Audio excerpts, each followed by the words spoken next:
अस्सलामुअलैकुम दोस्तों, कैसे हैं आप। मुझसे मिलिए, मैं हूँ वाओ।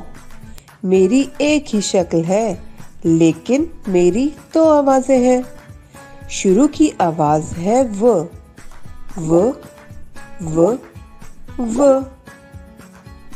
अरे ऐसे नहीं, ऐसे बोलो, व व व।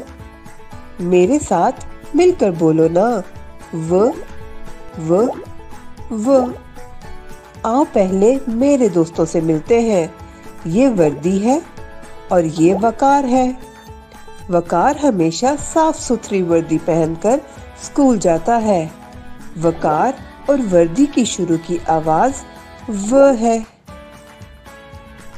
और मेरे आखिर की आवाज ओ है। ओ ओ ओ। अरे ऐसे नहीं, ऐसे बोलो, ओ ओ ओ। मेरे साथ मिलकर बोलो ना, ओ ओ ओ। आओ अब मेरे दोस्तों से मिलते हैं। ये है तोलो और ये है बोलो। हमेशा कहते हैं पहले तोलो और फिर बोलो।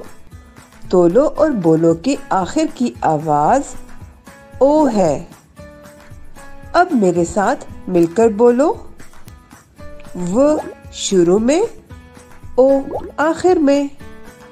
व शुरू में, ओ आखिर में। अरे अरे कहाँ जा रहे हो। मैंने तो व और ओ पर एक नज्म लिखी है, आओ मिलकर पढ़ते हैं।